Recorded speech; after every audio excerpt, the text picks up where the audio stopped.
Olá, as boas-vindas a você. Este é o podcast Radar Direitos Humanos, um podcast do Departamento de Advocacy da Diocese Anglicana de Brasília, Igreja Episcopal Anglicana do Brasil. Olá pessoal, me chamo Rodrigo Espiuca, sou clérigo da Diocese Anglicana de Brasília e falo em nome do Departamento de Advocacy da nossa Diocese. Dou as boas-vindas a todas e a todos vocês para o nosso primeiro episódio do podcast Radar Direitos Humanos, onde teremos a oportunidade de aprender um pouco mais e de conversar a respeito das relações entre a nossa Igreja Episcopal Anglicana do Brasil e os direitos humanos. Sejam bem-vindas, sejam bem-vindos. É uma grande alegria partilhar com vocês este momento. Temos hoje conosco a pastora Romy Benck, do Conselho Nacional de Igrejas Cristãs. Seja bem-vinda, pastora Romy. É uma alegria partilhar contigo desse momento. A alegria minha em poder participar deste momento de conversa e de diálogo. Quero agradecer muito ao convite e também cumprimentar todas as pessoas que estão nos ouvindo. Então, pastora Romy, a senhora poderia nos falar um pouco mais a motivação desse pedido de impeachment que foi apresentado por um grupo de lideranças religiosas nacionais?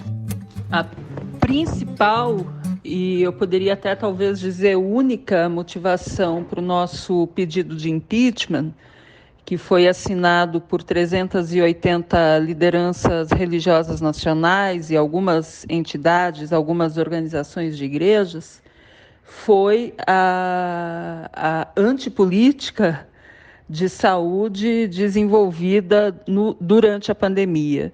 E uma das motivações centrais, que inclusive é o caso que a gente relata de uma maneira mais detalhada no próprio pedido de impeachment, é a situação da Amazônia, onde pessoas estão morrendo sufocadas por falta de oxigênio. E em muitas cidades as pessoas estão tendo que ser transportadas para outras regiões do país, porque o sistema único daquela região ele se esgotou, ele entrou em colapso. Então, essas foram as nossas motivações principais. E como o CONIC pode ajudar as igrejas e as instituições que trabalham em perspectivas e vivências de fé e também os movimentos e organizações sociais na promoção dos direitos humanos? Uma das formas que o CONIC pode contribuir com as igrejas para que a gente assuma ecumenicamente também como um princípio de confessionalidade, e mais do que um princípio de confessionalidade, um princípio de compromisso com o Evangelho, é reafirmando sempre a centralidade do diálogo. Então, a ideia de que não existem temas proibidos quando o tema central são os direitos humanos. A gente precisa sempre garantir o diálogo aberto, o diálogo sincero, ouvindo os diferentes lados antes de assumir uma postura condenatória, excludente, em relação a determinadas temáticas que ainda não são tranquilas no âmbito das igrejas.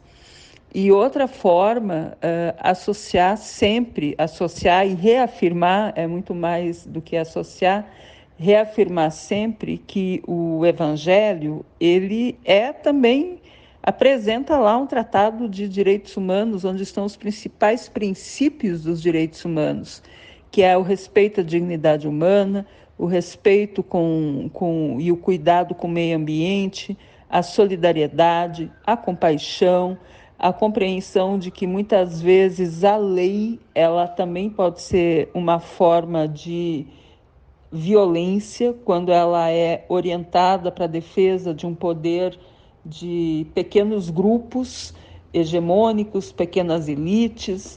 Então, assim, eu creio que pelo profetismo a gente também pode engajar, motivar e encorajar as igrejas para a agenda de direitos humanos. Muito obrigado, pastora. E deixa eu te fazer mais uma pergunta. E nesse cenário de intolerância, quais as principais motivações que buscam né, degradar a imagem dos movimentos ecumênicos e principalmente do CONIC recentemente? Bom, uma análise desses movimentos que tentam atacar a história do CONIC, mas mais do que a história do CONIC, todo o nosso avanço, todo o nosso acúmulo histórico como movimento ecumênico tem muitos vieses. O primeiro deles é causando uma pseudo disputa, vamos dizer assim, entre protestantismo e catolicismo. Assim, há muitos anos a gente já conseguiu ter pontos consensuais e compreender que o fato de nós termos teologias e confessionalidades diferentes, isso não é motivo para nos separar e para nos agredir. A gente precisa aprender a conviver com as diferenças. Esse é um grande desafio e também é um grande ponto atacado por esses grupos aí que resolveram colocar o CONIC dentro de um ponto central de um ponto de intolerância religiosa. Outra questão muito forte tem a ver com, que eu avalio, tem a ver com a entrega do pedido de impeachment, porque coincidentemente ou não, os ataques em relação ao CONIC, a campanha da Fraternidade Ecumênica, iniciaram exatamente uma semana depois de nós protocolarmos o pedido de impeachment. Então, tem uma motivação política nisso também. Eu avalio que esses ataques são uma expressão de uma cultura política bolsonarista, que é aquela cultura política orientada pela difamação, pelo ódio, pela misoginia, pela LGBTfobia e pelo exclusivismo religioso. E nesse cenário que estamos enfrentando no momento, como é que nós podemos motivar, uma cultura que promove a paz? E ainda mais, como é que nós podemos apoiar de forma objetiva o CONIC nesse momento? Uma forma de apoiar o CONIC nesse momento é exatamente reafirmando a importância do Conselho. O CONIC ele teve a participação de personagens com uma história de grande relevância em cada uma das igrejas que fazem parte do CONIC, pessoas que deram a sua vida para o testemunho cristão, e cabe nos preservar esse legado que a gente tem aqui, que nós estamos vivendo hoje o fruto dessa construção feita por nossos irmãos e irmãs na fé de alguns anos atrás, pelo menos 40 anos. O CONIC o ano que vem faz 40 anos. E outra forma é sempre compreender que pelo CONIC, nós como igrejas podemos dar um testemunho comum em favor dos direitos humanos. O CONIC é um espaço preferencial, um espaço privilegiado de diálogo em torno de pautas que muitas vezes geram uma polarização na sociedade e que dentro do CONIC nós podemos usar esse espaço para a gente poder fazer diálogos seguros em torno de alguns temas. E eu penso que uma forma de apoiar o CONIC é afirmando as igrejas que são membros do CONIC e outras que têm desejo de entrar, mas principalmente as igrejas que são membros, é dizer, nós somos uma igreja membro do CONIC e defendemos esse organismo porque esse organismo é um legado de cada uma dessas igrejas que o fundaram.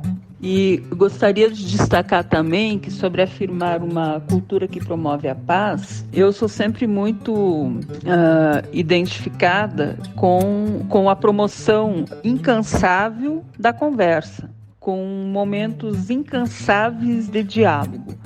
Eu acho que a gente nunca pode abrir mão de bons debates, de bons debates de ideias, em que a controvérsia não é vista como algo negativo, mas as controvérsias elas podem ser caminhos bem interessantes para o nosso crescimento. Muitas vezes a gente não consegue chegar a uma conclusão final sobre determinadas questões em 1 ou 2 horas de conversa. Talvez a gente possa levar 10 anos, 20 anos, 30 anos, mas importante a gente nunca desistir desse processo de conversa, de diálogo, de companheirismo, porque uma das características principais da cultura do ódio está exatamente em valores que são totalmente contrários ao Evangelho, como, por exemplo, julgar as outras pessoas, criar campanhas de difamação e de ódio. Então, nada disso é aceitável a partir da nossa fé em Jesus Cristo.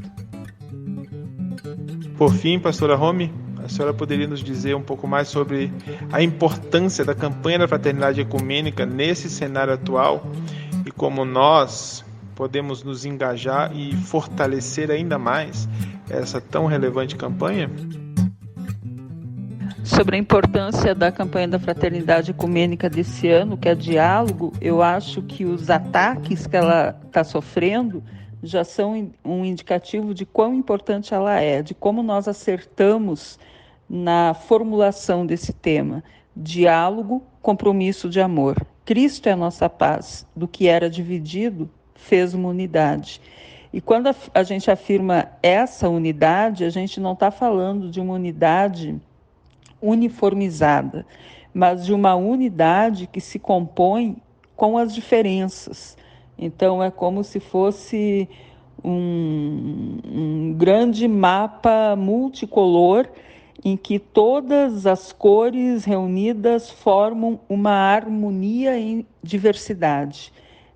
Essa é a paz de Cristo. Não é anegando, não é anulando as diferenças, mas é justamente tornando elas o centro da unidade. E, nesse sentido, eu penso que a CFE desse ano, ela é provocativa e nós devemos ocupar o espaço da campanha da fraternidade ecumênica, reafirmando o valor do diálogo, o amor como um ato transgressor e a unidade reafirmada sempre em diversidade. Gratidão, pastora Romy, pelas tuas palavras, gratidão pelo teu trabalho inspirador, gratidão pela tua coragem profética, muita gratidão à pastora Romy por sua disponibilidade, atenção em acolher esse convite.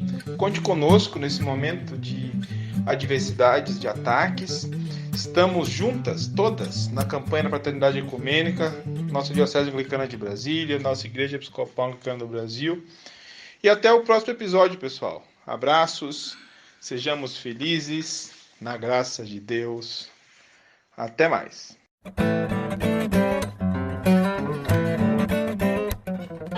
Meus queridos irmãos, minhas irmãs, se qualquer um de nós, eu mesmo, nascesse e não tivesse uma casa, nascesse e tivesse que ficar debaixo de uma ponte, nascesse e estivesse morando no cortiço, é claro, eu não ia ficar preso dentro daquele casebre.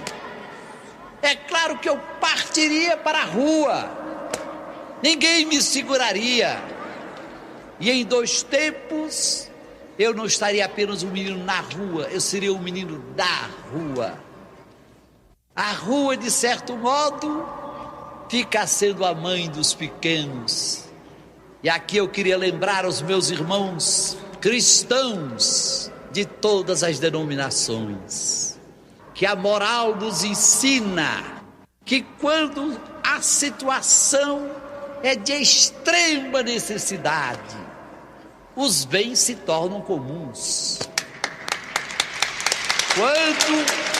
Quando o menor sai de casa e vai com aquela vontade de trazer um pouco de leite para o irmãozinho pequeno, e não tem trabalho, ele sai procurando, acaba encontrando uma correntinha de ouro, sei lá de quê, e se aproveita e tira. Será que isto é roubo? Ou naquela situação tudo se tornou comum, tudo se tornou de todos. É claro, as autoridades muitas vezes não entendem isto. Meus queridos irmãos, quem é que pode dizer, ao ver um trombadinho, que não tem culpa, direta ou indireta, da situação daquela criança? Será que nós já demos tudo que podemos dar? E é isso por hoje, pessoal. Fiquemos na paz e até a semana que vem. Este foi o podcast Radar Direitos Humanos, da Diocese Anglicana de Brasília, Igreja Episcopal Anglicana do Brasil. Produção e apresentação, Reverendo Rodrigo Spiuca. Edição do Reverendo Isaías Torquato e direção-geral do Bispo Maurício Andrade. Se você quiser entrar em contato conosco, você pode nos encontrar pelas mídias sociais, no Spotify, no Google Podcast e no agregador de podcast de sua preferência. E pelo telefone 61 3443 4305 e pela hashtag Radar Direitos Humanos. Até o nosso próximo encontro.